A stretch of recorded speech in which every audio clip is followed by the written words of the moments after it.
Halo everyone, welcome back to Lia Afifa Channel. Bagi kalian yang baru bergabung di channel aku, jangan lupa untuk klik tombol like, komen, dan juga subscribe.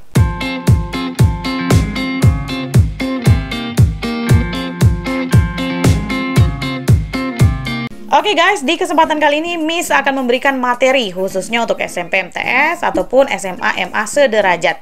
Nah, materinya pada hari ini adalah tentang narrative text. Narrative text ini dipelajari pada jenjang SMP secara umum dan kemudian dipelajari lagi pada jenjang SMA secara detail.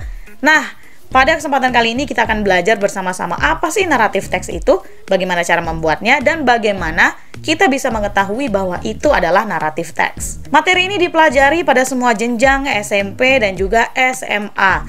Perbedaannya ketika SMP itu masih simpel-simpel saja contohnya, adapun ketika dipelajari di SMA itu materinya sedikit lebih berat. Tetapi jangan khawatir, itu bukan sebuah hal yang sulit dan itu bisa dipelajari. Oke, kita akan belajar sama-sama. Untuk kalian semua, check this out.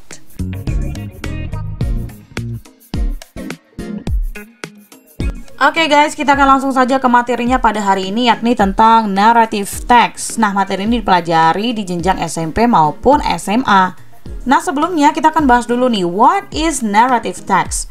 Narrative text ini adalah cerita fiksi atau karangan yang dibuat untuk menghibur pembaca. Narrative text ini biasanya seringkali kita jumpai dalam bentuk dongeng, cerita rakyat, maupun cerita fiksional lainnya. Nah, kemudian adik-adik sekalian, tujuan dari narrative text ini adalah untuk menghibur pembaca atau pendengar dan tentu saja memberikan nilai moral kepada pembaca. Nah, mungkin adik-adik sekalian banyak sekali mendengar tentang narrative text ini, seperti misalnya kisah tentang singa dan tikus, kemudian Cinderella, dan lain sebagainya. Biasanya itu menggunakan teks naratif. Oke guys, kita ke next slide. Di sini ada generic structure of narrative text. Kita akan membahas susunan teks dari naratif ini. Yang pertama ada yang namanya orientation. Bagian orientation berisi tentang pembukaan cerita yang mengandung pengenalan tokoh, pengenalan latar belakang, waktu, dan tempat dari cerita. Ketika kita mulai membaca cerita, biasanya pada awal paragraf pasti dikenalkan terlebih dahulu. Misalnya seperti, pada zaman dahulu hiduplah sepasang suami istri yang belum memiliki keturunan. Misalnya seperti itu, atau pada zaman dahulu hiduplah seorang nenek di tengah hutan. Nah, adik-adik sekalian, itu adalah orientation atau pembukaan cerita. Dan di sana kita dikenalkan terhadap pengenalan tokohnya, latar belakangnya, waktunya kapan, dan tempat dari cerita tersebut. Dan biasanya ini berada di awal paragraf. Selanjutnya bagian kedua ada complication. Pada bagian ini sang tokoh utama mulai mengalami konflik dalam kehidupannya dan sang pemeran utama harus menyelesaikan konflik-konflik tersebut. Pada setiap cerita pasti mempunyai peran utama. Nah, bagaimana si peran utama ini mengalami konflik atau berbagai macam masalah, itu disebut dengan complication. Dan sang pemeran utama itu harus menyelesaikan masalah-masalah yang ia hadapi. Contohnya pada dongeng Timun Mas, di mana orang tuanya meminta bayi kepada seorang raksasa. Akan tetapi ketika telah dewasa, bayi itu harus dikembalikan.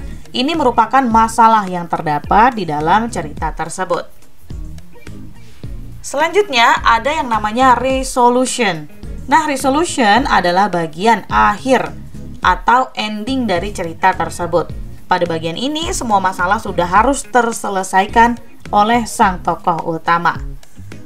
Masih tentang Timun Mas, di mana ketika menghadapi complication atau masalah, Timun Mas ini melawan si raksasa. Pada akhirnya, Timun Mas menang dan ia pun kembali ke orang tuanya. Itu adalah bagian resolution atau akhir dari cerita. Bagaimana adik-adik sekalian, sudah bisa dipahami? Oke, next slide. Ada ciri-ciri narrative text. Yang pertama, menggunakan action verb dalam bentuk past tense. Misalnya, walked, said, wondered, dan lain sebagainya. Kalau adik-adik sekalian belum belajar tentang past tense, bisa dilihat di video Miss yang ini ya. Silakan klik ujung kanan paling atas setelah video ini. Artinya, mengekspresikan aksi atau kejadian yang terjadi di masa lampau.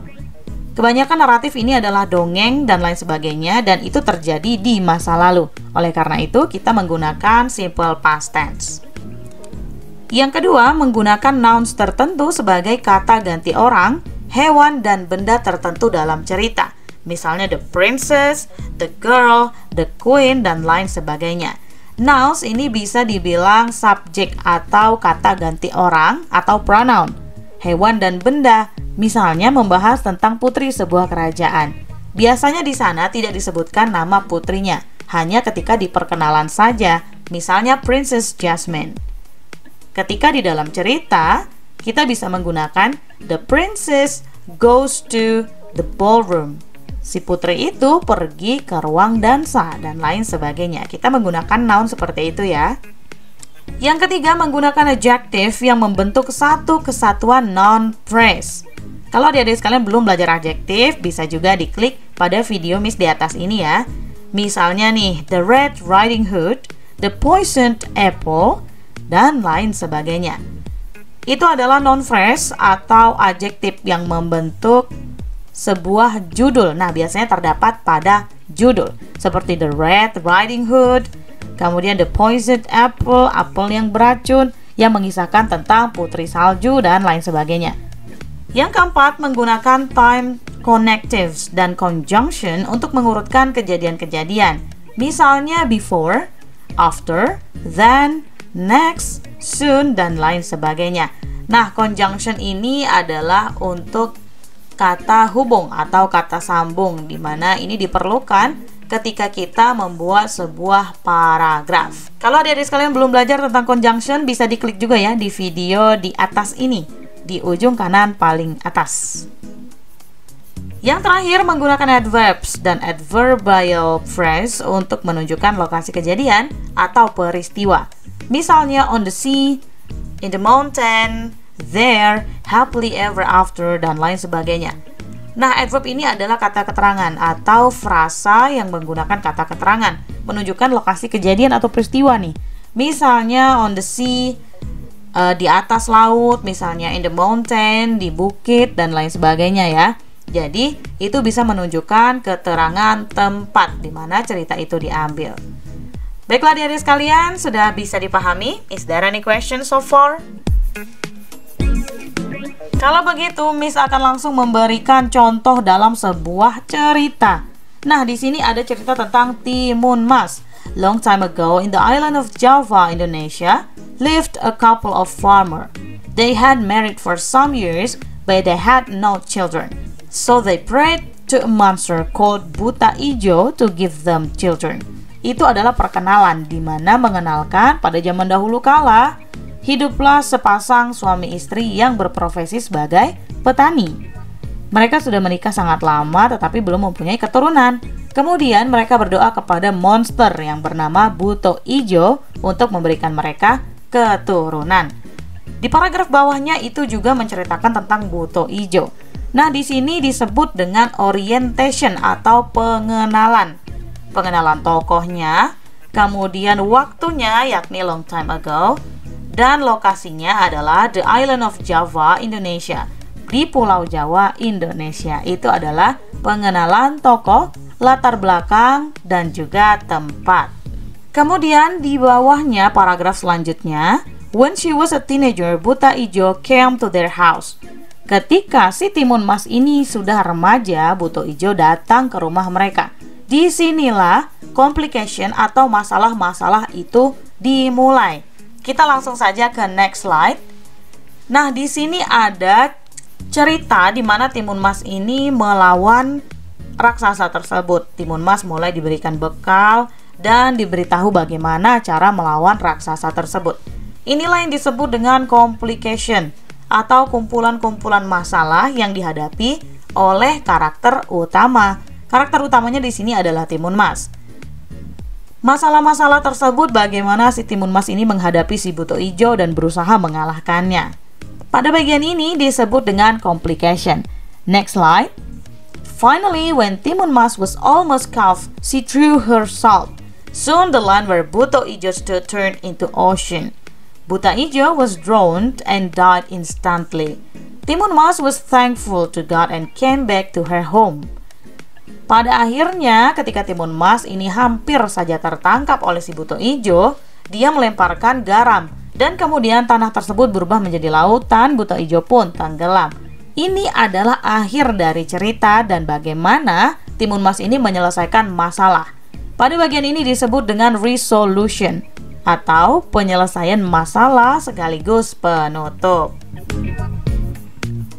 Oke adik-adik sekalian, sudah bisa difahami ya bagian orientation, complication, dan juga resolution. Nah setelahnya, Miss mempunyai exercise untuk kalian semua. This is very simple, ada cerita tentang the rats and the elephants. Kisah tentang para tikus dan juga para gajah. Silakan adik-adik sekalian baca dulu ceritanya ya. Kemudian, di next slide, Miss akan menampilkan 5 soal dengan pilihan ganda dan jawabannya sesuai dengan teks yang telah Miss hadirkan. Oke guys, selamat mengerjakan.